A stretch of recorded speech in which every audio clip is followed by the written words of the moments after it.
함께 기도하겠습니다. 하나님 감사합니다. 오늘도 저희들에게 하나님의 놀라우신 은총의 이야기를 들려주시길 원하시는 우리 하나님의 귀하시고 놀라우신 사랑의 뜻을 저희 모두가 이 시간에 말씀을 들으며 알 수 있도록 성령을 우리 가운데 충만히 부어 주시옵소서. 예수님의 이름으로 기도드립니다. 아멘.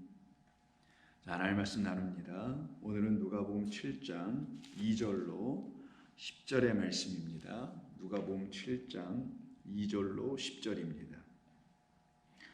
어떤 백부장의 사랑하는 종이 병들어 죽게 되었더니 예수의 소문을 듣고 유대인의 장로 몇 사람을 예수께 보내어 오셔서 그 종을 구해 주시기를 청한지라. 이에 그들이 예수께 나와 간절히 구하여 이르되 이 일을 하시는 것이 이 사람에게는 합당하니이다.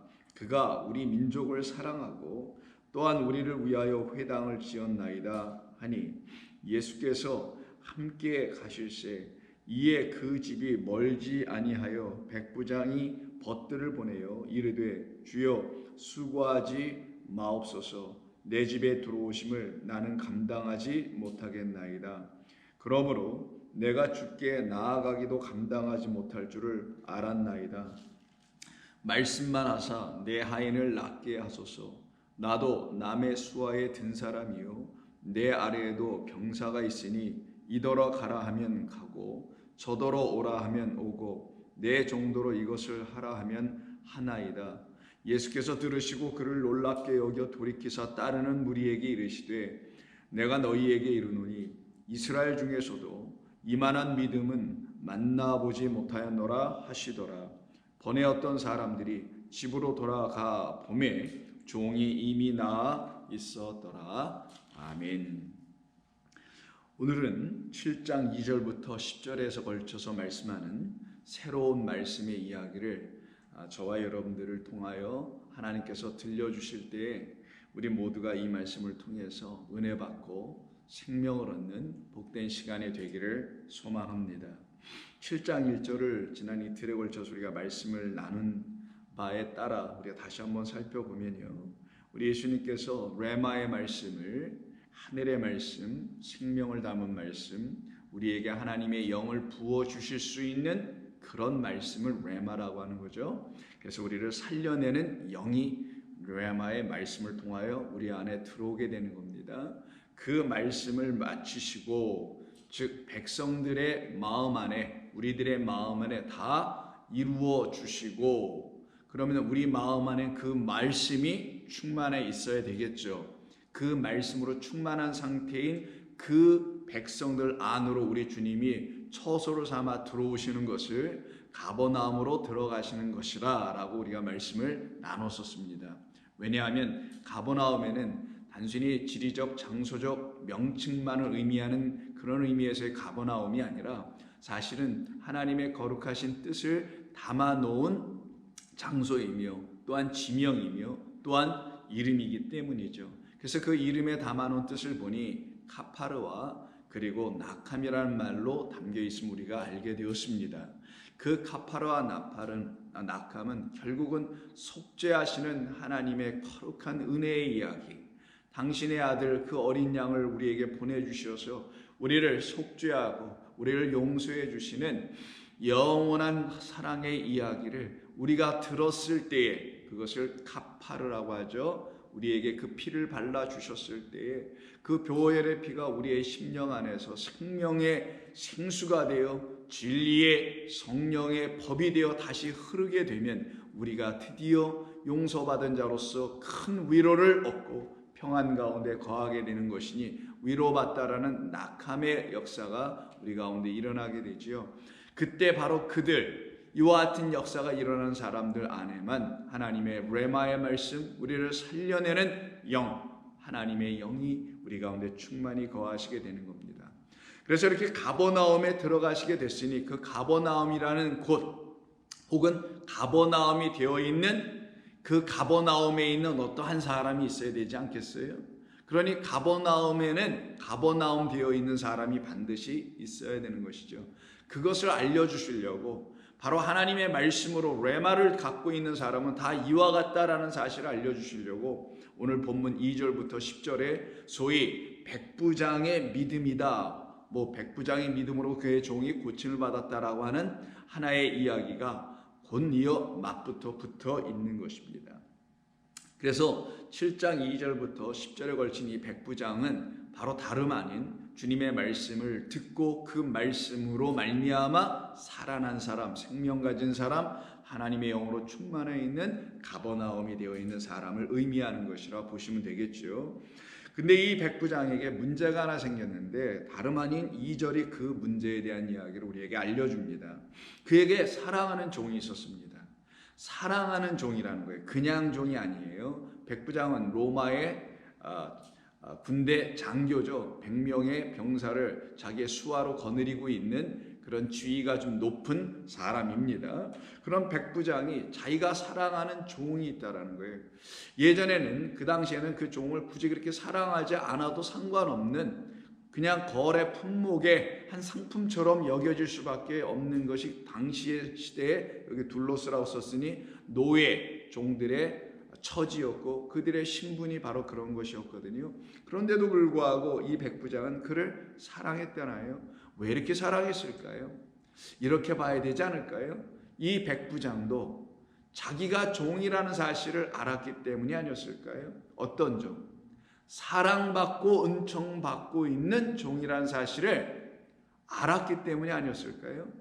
자기가 부리고 있는 자기 수하에 있는 이 종을 놓고 볼 때 자기는 분명히 그에게 주인 맞습니다. 그러나 그가 그런 종을 멸시하거나 천대 여기거나 하찮게 여긴 것이 아닌 것은, 그래서 사랑하게 되었던 것은 그 백부장이라는 사람 자신이 자기가 하나님의 종이라는 사실, 하나님의 백성이라는 사실을 알았기 때문에, 그것도 어떤 백성? 사랑받은 백성, 은총받은 백성, 은혜 아래에 있는 백성이라는 사실을 알았기 때문에 그가 이와 같이 자기의 종에게도 사랑해 줬을 거라고 여러분이 생각이 드시지 않을까요?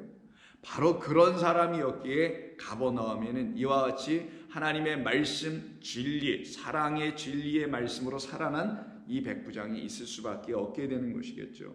그런데 이 종이 병들어 죽게 되었다라는 거예요. 그러면 병들어 죽게 되었으면 그냥 때가 돼서 병이 누구에게든 오는 것이니 죽을 수 있지 라고 생각할 수 있지 않겠어요? 그런데 이 백부장은 이 종에 대해서 그런 마음만 가지고 끝난 게 아니라 그를 사랑하는 마음, 불쌍히 여기는 마음을 가지고 예수의 소문을 듣게 돼요. 예수의 소문은 뭐예요? 바로 1절에서 말한 소문 아니에요? 가버나움으로 예수님께서 들어오셨다라는 그 소문을 이 백부장이 듣게 돼요 라는 거겠죠. 유대인의 장로 몇 사람을 예수님께 보내게 됩니다. 보내게 됐던 이유는 그들을 통해서, 그 유대의 장로들을 통해서 예수님을 모셔 자기 집으로 오게 하여서, 그리고는 그 종을 고쳐주시기를 원하는 마음, 그래서 그 종을 사랑하는 사람이었다는 것을 이 7장 2절과 3절이 우리에게 알려주죠. 혹자들, 소위 학자들은 이 본문을 가지고 특별히 3절의 본문, 유대인의 장로 몇 사람을 청하여 보내었다라는 이 이야기를 가지고 이렇게도 생각하여 해석을 하는데, 그것이 무엇이냐면 당시의 유대인들과 이방인, 이 로마의 백부장이니까 이탈리아 사람 아니겠어요? 그래서 로마의 백부장 이방인과 유대인들은 거리를 두게 되어 있어요. 특별히 로마인의 입장에서 유대인들을 거리를 두어야 될 이유는 없었습니다만은 이 정통 유대인들, 그리고 하나님을 향하여 신실한 마음을 좀 갖고 있다라고 하는 그런 유대인들은 이방인들과 같이 식사하지도 아니하고 같은 자리에 앉지도 아니하거든요.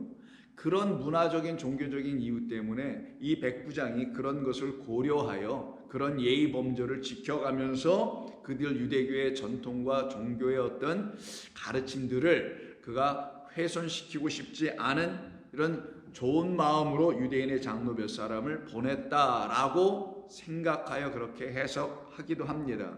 만약에 그렇게 생각하게 된다면은 그냥 예의 범절 잘 지키는, 그리고 그들의 관습과 전통과 종교적 어떤 규율들을 해야 하지 아니하고 그 모든 것을 존중해주는 참 이 사람 괜찮은 사람이구나 라는 정도 그의 인격적인 측면을 더욱더 뭐라고 할까요? 드러내주게 되는 그런 해석들을 하는 수준으로만 멈출 수 있을 것이라 봅니다.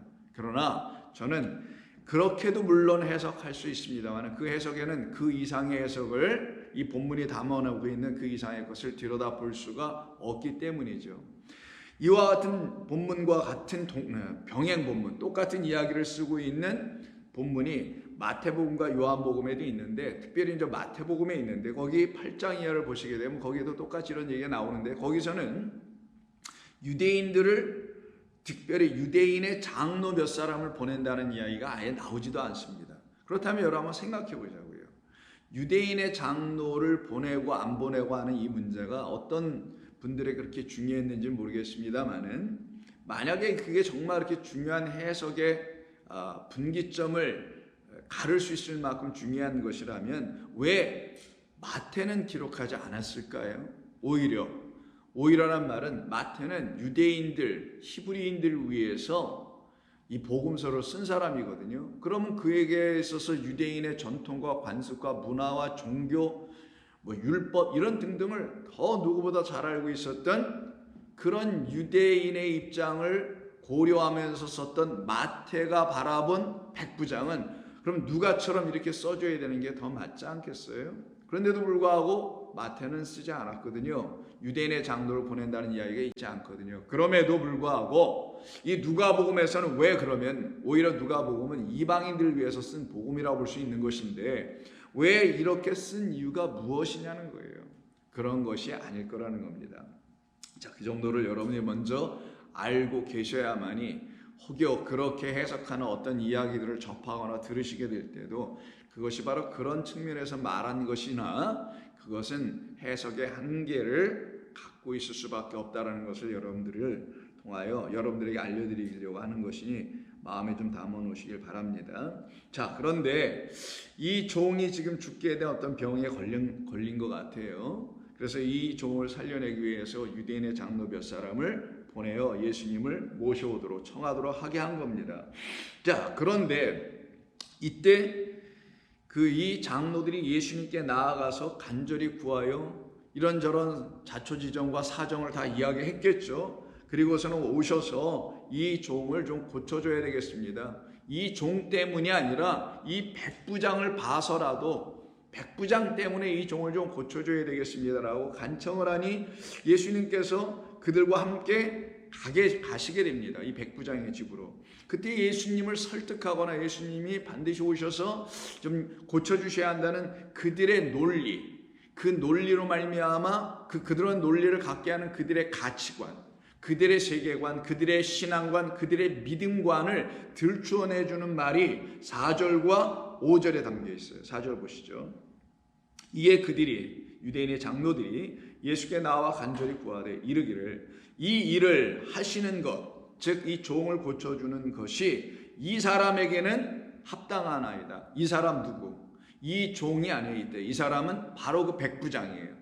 이 일을 하시는 것, 이 종을 고쳐주는 것이 이 백부장 이 사람에게는 합당합니다라고 악시오스라는 헬라어로 씁니다.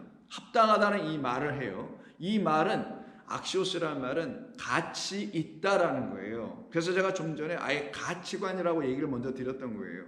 이들이 갖고 있는 가치관, 반드시 해야 합니다. 합당한 일이고 그건 가치 있는 일입니다. 라고 지금 이야기해요. 뭘 근거로 해서 이들이 그럼 이렇게 그들의 이 가치관, 그들의 신앙과 믿음관 이런 것을 갖게 됐을까요? 그것이 바로 5절이에요. 그것을 말해주는 것이 5절인데 그가 우리 민족을 사랑하고 또한 우리를 위하여 회당을 지어줬기 때문입니다라고 해요. 이렇게 해서 이들이 갖고 있는 가치관과 이들이 지금 예수님이 그곳에 가셔서 그 집에 있는 종을 고쳐줘야 될 이유는 그가 바로 우리 민족을 사랑하고 우리를 위하여 회당을 지어줬기 때문이라는 그들이 바라본 차원의 사랑과 호의 베품, 은혜 받음, 그게 다 눈으로 보여지는 것들이거든요.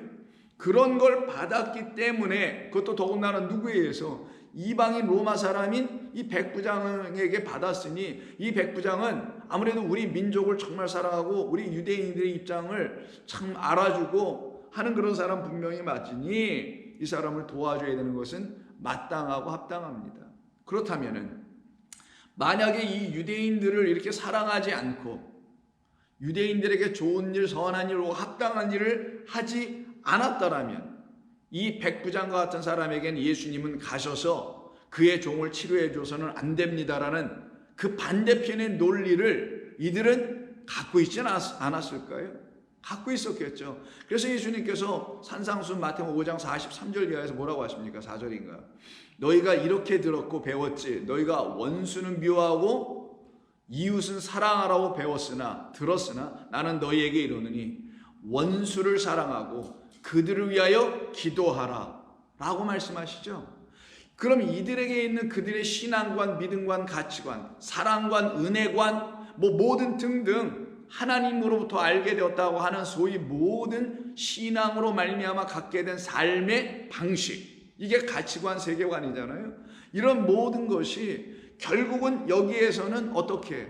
저 사람 도와줘야 됩니다. 왜? 우리를 도와줬으니까. 이런 얘기지만 만약에 그렇지 않은 백부장이었으면 저 사람이 무슨 형편에 거하든지 죽을 일이 있든지 그 종이 어떻게 될지 본인 당사자가 어떤 일을 지금 어려운 일을 만났든지 신경 쓰지 마세요. 도와주지 마세요. 라고도 분명히 말할 수 있는 그런 사람들. 누구? 바로 유대인들. 어떤 사람들? 율법의 가르침을 잘못된 가르침으로 갖게 된 그들. 율법은 사랑으로 완성되는 것을 가르치기 위해서 율법을 먼저 주신 거고 그 율법은 계명인데 그 계명이 우리 가운데서 우리를 살려내기 위한 하나님의 사랑을 담은 계명이요 율법이라는 걸 알지 못하는 사람들에게는 원수와 이웃을 자기들의 생각과 논리와 가치관과 세계관에 따라서 나누고 편을 가르게 된단 말이에요. 바로 그와 같은 사람들은 원수를 미워하고 이웃은 사랑할 수 있게 되죠. 그래서 이 유대인의 장로들에게 이 백부장은 자기들이 바라보는 자기 인간의 계산 셈법에 근거하여 볼 때 자기들의 이웃이었던 거예요. 비록 자기들을 지금 식민지화 시켜서 이 식민 통치 아래 그가 파병 받아가지고 여기 나와서 우리 민족을 지금 통치하고 있는 그런 백부장인 건 분명히 맞으나 우리 편인 것 같으니 우리를 돕는 것 같으니 도와줘야 합니다. 이게 인간의 논리. 이게 지금 이 세상을 지배하고 있는 인간의 선악 논리라는 거예요. 그걸 선악으로 바라본 하와의 그 후손들이라고 말하는 겁니다. 그 뱀의 유혹을 받은 뱀의 후손이라고 말하는 거예요. 바로 이와 같은 모습을 갖고 있어요. 그들이 그래서 뭐라고 하냐면 합당합니다 라고 얘기해요. 그렇더니 예수님이 함께 그 집을 그럼 향하여 가시게 됩니다. 6절 보실까요? 예수께서 함께 가실새 이에 그 집이 멀지 않아. 그냥 백부장이죠. 예수님이 오시는 모습을 보게 했죠. 근데 이때 백부장이 다른 액션을 취합니다. 완전히 상황을 바꾸고 뒤집는 액션을 취해요. 그 어떤 상황과 그 방향을 트냐면은 유대 장로들이 말한 그들이 제시한 그 상황과 그들의 방법론과 그들이 생각한 어떤 가치관, 질서, 논리를 완전히 부수어버리고 완전히 뒤집어버리는 전환시키는 그런 새로운 이야기가 이 6절부터 시작이 돼요.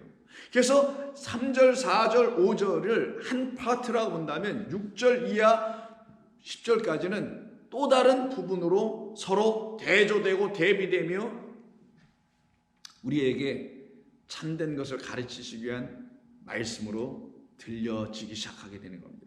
보실까요? 백부장이 벗들을 보내어 이르되 주여 수고하지 마시옵소서. 내 집에 들어오심을 나는 감당하지 못하겠나이다. 그러므로 내가 주께 나아가기도 감당하지 못할 줄을 나는 압니다. 그냥 말씀만 하사 내 하인을 낫게 해 주세요 라고 하는 말을 가지고 그 말을 듣고 자기의 벗들을 보내요. 여기서 우리가 알 수 있는 두 가지 서로 대조되는 게 있는데 첫 번째 유대인의 장로들을 보내죠. 백부장이. 두 번째는 6절에 유대인의 장로들이 아닌 자기의 벗들을 보냅니다. 그럼 자기의 벗들이 누구겠어요? 이 문맥, 이 이야기 상황에서만 보면 자기 백부장과 같은 그런 벗들이니 이방인들이겠죠. 처음에는 유대인들을 보냈어요. 근데 두 번째는 누굴 보내요? 이방인들을 보내요. 참 이상하죠. 여러분, 제가 무엇을 이야기하려고 하는지 아시겠어요? 아니, 제가 이야기하는 게 아니라 성경이 무엇을 말하는지 아시겠어요? 먼저는 유대인에게로다. 그리고 헬라인에게로다. 이게 로마서 전체에서 흘러가고 있는 거 여러분 아시죠? 구원, 은혜, 먼저 유대인에게 로부터 시작되어서 이방인에게로. 근데 안타깝게 유대인에게서는 그 열매가 나타나지 아니하고 이방인에게서 열매가 나타나죠. 구원의 열매들이. 그 이야기가 여기서 그대로 나오고 있는 거예요. 유대인들을 보냈을 때에는 그들이 갖고 있는 생각으로 합당합니다라고 말하는 그들의 논리가 있었어요. 그런데 이방인들인 백부장의 벗들을 다시 보내서는 뭐라고 얘기하냐면, 주님, 여기 오시는 거를 수고하지 마세요. 내 집에 들어오는 걸 제가 감당하지 못하겠나이다. 7절에서는 내가 또 감당하지 못하겠나. 그래서 6절과 7절은 마치 4절에서 말하는 합당하다는 말과 서로 완전히 대조되는 말을 쓰고 있어요. 이때 합당하다라고 사용한 4절의 말씀이 악시오스라고 그랬죠. 거기에 대한 동사가 7절에서 내가 죽게 나가기도 감당하지 못한다고 말했지만, 이거 합당하다라는 말이 똑같이 악시오의 이거 동사일 뿐이에요. 그리고 6절에 있는 감당하지 못하겠다라는 이카이오스라고 쓰는데, 이것은 같은 병행 본문인 마태복음 8장 5절 6절 그 하반에 있는 저희 집에 들어오는 걸 감당하지 못하겠나이다라고 할 때 하는 똑같은 말로 쓴 겁니다. 그러면 이 본문 7장 6절과 7절에서 나의 집에 들어오심을 감당하지 못하겠어요, 죽게 나아가기도 감당하지 못하겠어요 라는 말과, 이 말을 지금 전해주고 있는 백부장의 마음을 잘 알고 있는, 그래서 백부장이 누가 돼요? 친구가 되는 거예요. 백부장의 벗들, 그 필로스들, 백부장의 벗 친구들은 백부장의 마음을 안단 말이에요. 그 마음을 알고 있는 그 친구들은 이렇게 얘기하더라는 거예요. 우리 집에 오실, 내 집 안으로 들어오는 거 감당할 일이 아닙니다. 저에게 오시는, 제가 죽게 나가기도 감당을 못할 처지인데 여기를 오신다니 이게 무슨 말이겠어요? 라고 해요. 이렇게 서로 대조가 되고 있네요. 그럼 우리는 이런 구조와 틀을 볼 수 있어요. 이 본문에서 먼저 첫 번째 보내어지는 자들이 있고요, 두 번째 보내어지는 자들이 있다는 거예요. 누구에 의해서? 백부장에 의해서. 백부장에 의해서 유대인들이 한번 보내줘요. 유대인의 그것도 머리인 장로들은 가르치는 자들이, 지도자들이에요. 자, 그들이 한번 보내줬는데 그들은 예수님이 오셔야 한다고, 반드시 오셔서 이 사람을 도와줘야 된다고. 근데 왜? 이유가 있었죠. 이 백부장이 우리에게 너무너무 좋은 것을 많이 해주어서 이들은 우리에게, 우리 민족에게 친구이며 이웃입니다. 그러니 그 이웃을 율법에 따라 사랑하라 했잖아요. 원수는 미워라 했지만 사랑을 했으니까 우리가 사랑해줘야 되는 게 맞지 않겠어요? 해서 율법적 가치관인 소위 율법주의적 해석에 근거한 그들의 신앙감과 믿음감과 가치관을 가지고 예수님을 설득했던 사람이에요. 그런 사람들이었습니다. 그런데 그것이 아니야. 그런 것이 아니야. 성경이 말하는 것은 그런 게 아니야. 율법이 말하려고 했던 그런 게 아니야. 하나님은 그러신 분이 아니야라는 것을 우리에게 선포하여 알려주려고 이 백부장을 통하여 다시 제2국면, 두 번째 국면으로 들어가서는 자기의 벗들, 자기의 마음을 잘 알아서 그 자기의 마음 안에 있는 걸 제대로 전달할 수 있는 그 벗들, 그럼 앞에 있는 유대인의 장로들은 자기의 마음을 알지 못했다는 사람들이라는 걸 말해주는 거겠죠. 그들과는 달리 자기의 벗들, 자기의 마음을 잘 알고 있는 그들을 다시 보내가지고는 그들의 입을 통하여 내 집 안으로 들어오는 걸 내가 감당하지도 못하겠으며 내가 죽게 나아가는 것도 합당하지도 않습니다. 감당 못하겠습니다. 라고 하는 자기 본래 마음을 그에게 전해주라는 거예요. 예수님에게. 이것이 바로 2절부터 시작된 백부장이라는 사람의 모습이었던 거예요. 뭐라고 했어요? 그 종을 사랑한다 그랬잖아요. 무슨 뜻이라고 그랬습니까? 그도 하나님 아래에 있는, 그래서 하나님 아래에 있는 종일 수밖에 없는 자기 자신을 보았는데, 어떤 종이었냐? 자기가 하나님의 위대하고 놀랍고 어마어마한 긍휼과 사랑과 자비와 은총을 받은 자기 자신이었다라는 걸 본 그런 백부장이었기 때문에 그 마음을 잘 알고 있는 벗들은 저 사람은 이런 사람이요, 저의 안에는 이런 마음이 있는 사람이요 라고 해서 예수님께 가서 다시 고하게 됐던 것이죠. 그러니 이 본문을 통해서 유대인들이 갖고 있었던 하나님의 말씀을 먼저 받고 택한 백성이요 그래서 선택된 백성이라고 생각하고, 그래서 자기들은 거룩한 성민이라고도까지 생각했던 그들은 오히려 겉으로 드러난 행위적인 것, 나타나는 것, 보이는 것, 이런 것들을 가지고 원수와 이웃을 나누는 자들이었지만, 우리는 이방인들은 하나님의 백성 되어 있는 하나님의 나라에 속한 그 사람들은 어떤 사람들이냐? 보이는 것이 아닌 보이지 않는 영원한 하나님의 말씀으로 말미암아 내가 이미 하나님과 원수되어 있던 자라는 사실을 철저히 깨달은 사람들이며, 그 원수의 끝은 사망, 사형당하는 것이라는 것까지 다 알게 된 그들인 우리라는 이방인들, 우리 이방인의 뜻이 뭐라 그랬어요? 제가 유대 율법주의 세상에 거한 사람, 속한 사람이 아닌, 그래서 율법이 뭔 줄 몰라. 왜? 복음으로 율법이 이제는 사랑의 계명으로 다 바뀌어 들려지고 있는 그런 사람들을 이방이라고 했죠. 단순히 율법을 갖고 있지 않은 그런 이방인이 아니라 하나님의 율법이, 계명이 사랑으로 다 들려지고 은혜로 다 다시 들려지고 진리로 다 다시 들려져서 살아난 사람들, 그래서 이 땅에 속하지 않아 이 땅에 대해서는 이방인, strangers, 말 그대로 이방인이 되어 있는 그런 사람들인 그들은 이렇게 생각하지 않고 다르게 생각하기 시작하더라는 거예요. 그들은 하나님의 은혜에만 철저히 붙들려 묶여 있는 사람들이죠. 하나님의 사랑과 은총과 자비에 완전히 감동되어 감전되어 죽었다가 살아난 사람이에요. 만볼트의 전압을 여러분들이 전류를 여러분들의 몸속에 들어가면 죽을 수밖에 없는 것과 마찬가지 아니겠어요? 그래서 예수님께서 바로 이와 같은 사람들에 대한 이야기를 마태복음 22장에서 혼인의 이야기를 비유로 삼아 말씀해 주십니다. 그 혼인의 이야기를 비유로 삼아 누가 정말 합당한 자냐, 어떤 사람이 정말 하나님 보시기에 합당한 사람이냐 라는 것을 가르치시는 이야기가 하필이면 혼인을 비유해서 말씀하시는데 22장 2절입니다. 마태복음. 천국은 마치 자기 아들을 위하여 혼인잔치를 베푼 어떤 임금과 같으니 그 종들을 보내어 청한 사람들을 혼인잔치에 오라 하였더니 오기를 싫어하거늘 다시 다른 종들을 보내어 이르되 청한 사람들에게 이르기를 내가 오늘 잔치를 준비하되 나의 소와 살찐 짐승을 잡고 모든 것을 갖추었으니 혼인잔치에 오소서 하라 하였더니 그들이 돌아보지도 않고 한 사람은 자기 밭으로 한 사람은 자기 사업하러 하고 그 남은 자들은 종들을 잡아 모욕하고 죽이니 임금이 노하여 군대를 보내어 그 살인한 자들을 진멸하고 그 동네를 불사르고.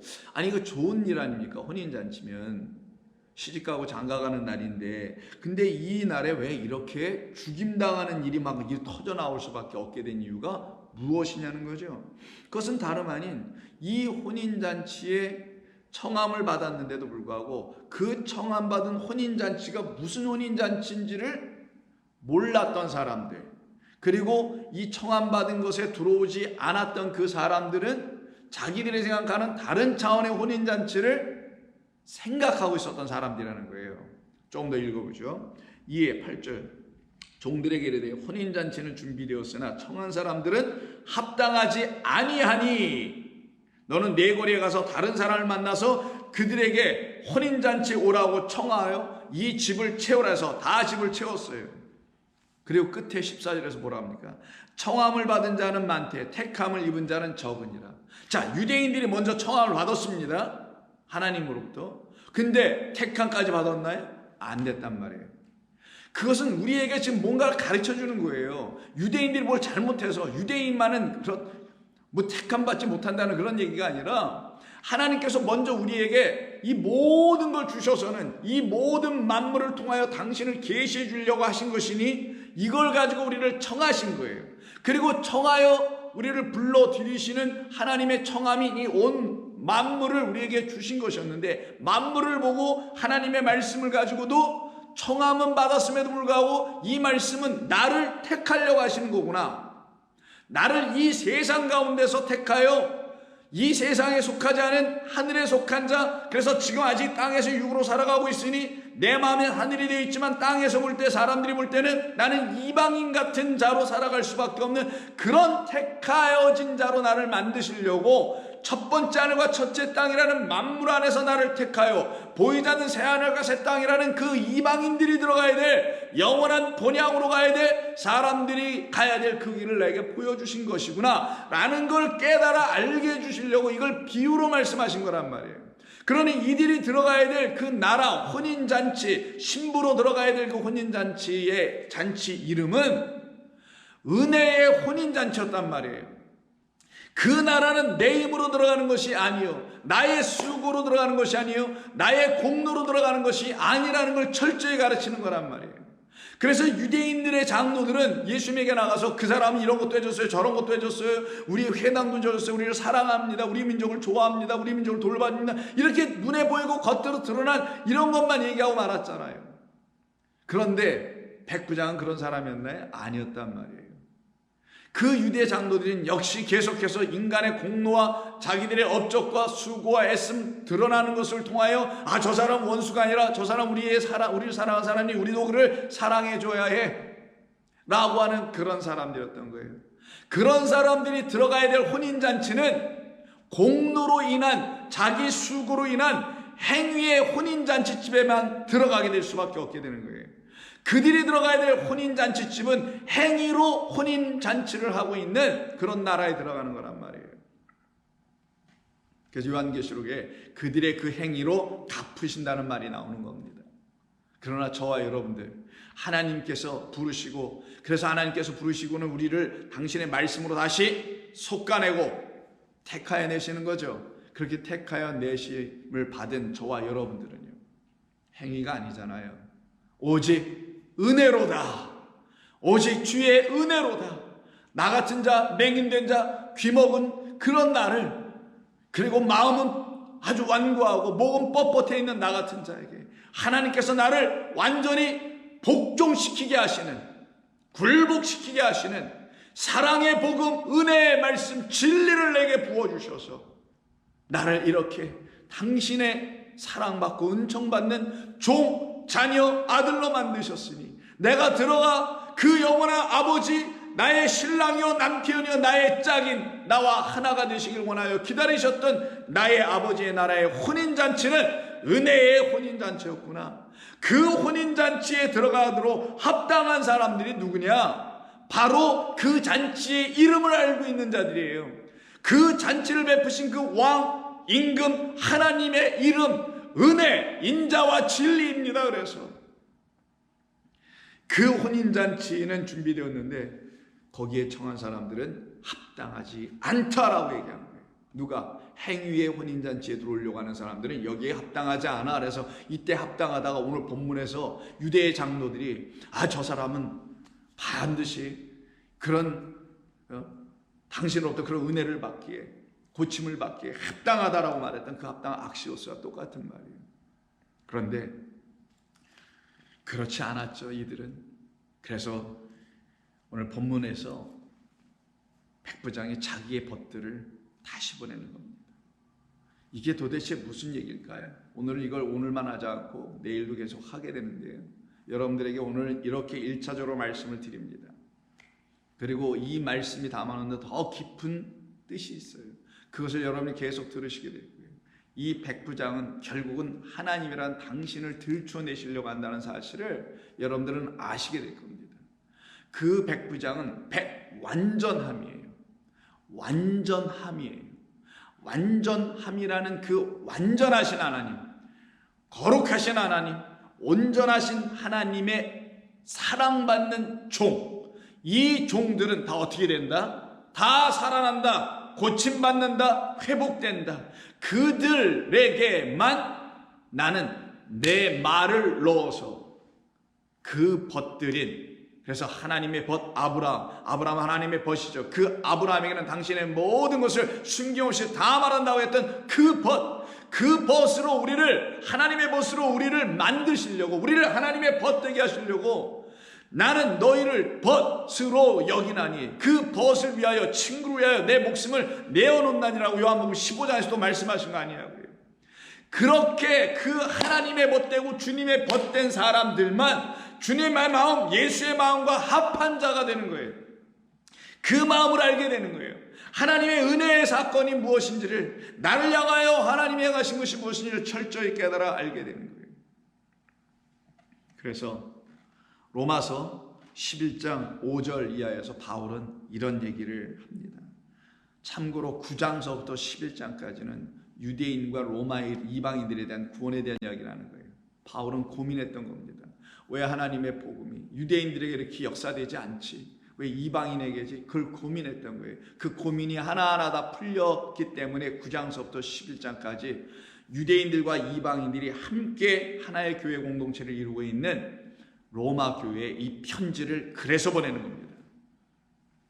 11장 5절 그런즉 이와 같이 지금도 은혜로 택하심을 따라 남은 자가 있느니라. 좀 전에 마태복음 22장에서는 청함을 받은 자, 그런데 이 혼인잔치에는 합당하지 않아요. 왜? 청하신 하나님의 뜻, 내가 너를 이제는 택하려고 청한 거야. 청함이 끝이 아니야. 청함은 시작이야. 이건 알파야. 오메가가 있지. 완성이 있지. 마지막 끝이 있지. 이걸 이루기 위해서 내가 너를 택하기 위해서 내가 너를 나의 은혜를 부어 청하고 내 은혜를 부어 너를 택해내려고 하는 거예요. 그래서 이와 같이 은혜로 택하심을 따라 남은 자가 있느니라. 이들이 누구예요? 이들을 굳이 유대인과 이방인이라는 두 차원으로 나눠 설명할 때 이방인에 해당된다고 얘기하는 거예요. 성경은 이 땅 세상 나라 세상 율법주의에 빠져 있지 않고 은혜의 말씀과 은혜의 하나님에게 속해 있는 그들, 이들이 바로 무엇으로 택했대요?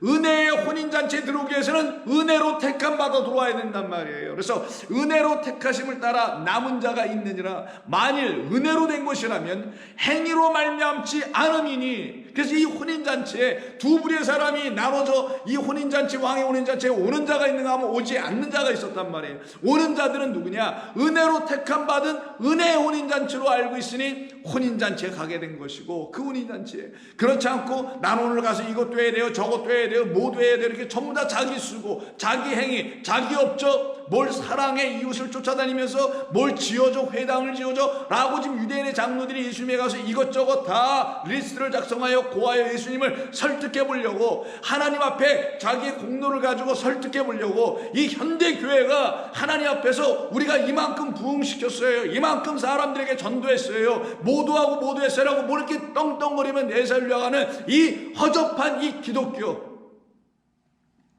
뭐가 다르냐고요. 그런즉 이와 같이 지금도 은혜로 택하심을 따라 남은 자가 있느니라. 이와 같이 지금도 이 시대에도 지금 제가 설교하는 이 시간에도 오직 은혜로만 택하심을 받은 하나님의 백성들이 있답니다. 있어요. 그들은 은혜의 혼인잔치에 들어갑니다. 만일 은혜로 된 것이면 행위로 되지 않았다고 그들은 반드시 고백하게 된다는 거죠. 그래서 행위로 말미암지 않은 것이니, 그렇지 않았다면, 내가 은혜로 그 택함 받은 것이 아니었다라면, 그런데도 내가 만약에 하나님의 나라의 백성이 되었다고 떵떵거린다면 그 은혜는 그 은혜가 아니었지, 인간들이 만들어놓은 거짓된 은혜였지, 하나님의 진짜 그 은혜에 대해 얘기하지 못하고 인간의 수준에서 인간을 뭐 도와주고 잘되게 하고 모아주고 여러분 아시는 그런 차원만 했던 은혜라면 그 은혜는 은혜가 아니지. 그 말을 바울은 그렇지 않으면 은혜가 은혜되지 못하지. 하나님께서 우리에게 말씀하시려던 그 은혜가 우리 인간이 생각하는 은혜, 그것 때문에 오히려 이 하나님의 은혜가 훼손되고 말아버리게 되는 것이지 라고 말하는 거예요. 그런지 어떠하냐? 이스라엘이 구하는 그것을 이스라엘은 구했지만 얻지 못했고 유대인들은 얻지 못했고, 즉 오늘 유대인의 회당에 있는 그 사람들, 유대인의 장로들이 예수님에게 가서 오시라고 했는데 예수님이 결국 오셨습니까? 안 오셨습니까? 안 오셨잖아요. 왜? 너희들이 말하는 그 백부장의 집, 그 하나님의 집은 행위의 집이었잖아. 은혜로 말미암는 내 백성이라는 그 처소가 아니잖아. 니들이 말하는 거기는. 나는 거길로 안 가. 그래서 이스라엘이 구하는 그것을, 유대인의 장로들이 구했던 청했던 것을 예수님은 응답하지 않게 된 거예요. 오늘 본문에서 구하는 그것을 얻지 못하고 오직 택하심을 입은 자는 얻었고 그 남은 자들은 우둔하여졌느니라. 바울이요 11장 5절 6절 7절에서 이 말을 왜 하는지 아십니까? 바로 다름 아닌 유대인과 이방인에 대한 이야기를 하면서 바알에게 무릎 꿇지 않았던 7,000된 자들이 있다라는 말, 그 7,000이 바로 누구냐? 하나님께만 속한 진짜 하늘에 속한 이방인들이라는 걸 얘기하는 거예요. 땅에 속한 자가 아니요 하늘에 속해서 하늘을 모르는 이 땅의 사람들에게 있어서는 그 하늘이 뭐야? 이방이지. 그거는 우리가 알지도 못하는 곳이지 라고 말하는 그 이방 땅 하늘나라에 속한 자들, 그들이 바로 바알에게 무릎 꿇지 않은 7,000이라는 말을 한 것이며, 그 7,000은 유대인들에게도 나오고 그리고 이방인에게도 있다라는 거예요. 온 세상에 있다라는 거예요. 그와 같은 일이 일어나지 아니하는 사람들, 그들이 바로 청함은 받았으나 택함을 받지 못하게 되는 거죠. 그래서 이 택함 받지 못한 자가 어떻게 됩니까? 청함 받았으나 당신의 은혜대로, 당신이 원하는 대로, 당신의 뜻대로 하나님이 우리에게 들려주시는 모든 말씀을 듣지 아니하고 자기의 생각대로 하나님을 읽어보고 들어보려고 했던 자가 이 혼인잔치에 들어왔죠. 그래서 다시 마태복음 22장에 가시면 네거리 가서 다시 내려가서 집을 채웠더니만 자기 마음대로 혼인잔치의 예복을 잘 차려 뽐내어 입고 온 한 사람이 눈에 확 띄어나오네. 모든 사람이 흰 옷을 입고 있는데 그 사람만 검은 옷을 입고 앉아있는 것처럼 한번 생각을 해보자고요. 그러니까 눈에 확 들어오죠. 그 이야기를 11절에서 합니다. 임금이 손님들을 보러 들어올세 거기에 예복을 입지 아니한 사람이 있음을 보고 이르되 친구여 어찌하여 예복을 입지 않고 여기 들어왔느냐 하니 그가 아무 말도 하지 못하더라. 그에게는 할 말이 없었어요. 그에게는 그 예복, 자기가 생각했던 그 예복, 그것이 아닌 그 왕이 허락해주는 흰옷이라는 예복이 따로 있단 말이에요. 그것은 은혜로만 입는 거란 말이에요. 사랑으로 입는 거란 말이에요. 그 옷을 입지 않은 자, 그래서 자기의 행위로 입고 온 자, 이 자가 어떻게 돼요? 임금 명령합니다. 사람들한테 저 사람 밖으로 갖다 던져버려라. 어두운 데 갖다 던져버려라. 거기서 슬피 울며 이를 갈게 될 것이다. 이 어두운 데 떨어지는 자를 누구라고 하냐? 영원한 사망 가운데 여전히 있는 자, 그것이 바로 첫째 하늘과 첫째 땅이라는 하나님께서 당신을 계시하여 주시려고 하는 이 모든 만물, 이걸 가지고 청하셨는데 여기에만 여전히 남아있는 자들, 여기에서 나와서 나를 여기서 끄집어내셔서 영원한 당신의 하늘, 새하늘과 새 땅이라는 본향으로 나를 데려가시기 위해서 나에게 그리스도라는 은혜와 진리를 당신의 영으로 보내신 것을 알지 못하는 자들은 여기에 여전히 남을 수밖에 없게 되는 거예요. 그게 기독교든 기독교가 아닌 다른 여타의 종교든 관계없이 모두가 그 나눔으로 나눠질 수밖에 없게 되는 겁니다. 그러나 저와 여러분들은 그럴 수 있는 사람들이 아니죠.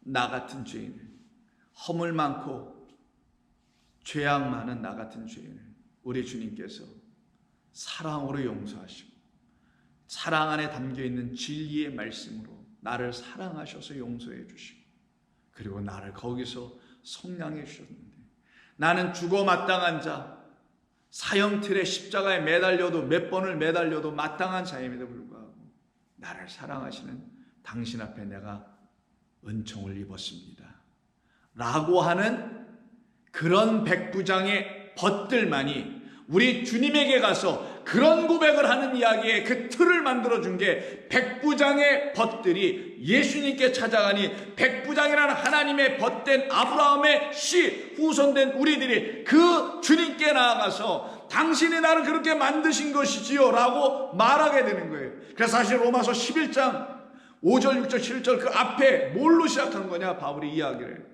이방이나 유대인이나 민족적인 문제가 아니라 우리 모두는 하나님께서 당신이라는 하나의 생명의 씨를 주시려고 하셨던 것이고, 그 생명이라는 하나님을 씨로 받은 사람, 그 하나님을 영으로 만난 사람만이 육의 나라에 속하지 않고 그 영 하나님의 씨가 우리 안에서 살아 역사 나타나게 하는 생명의 나라의 백성으로 들어가게 된다는 걸 가르쳐 주려고.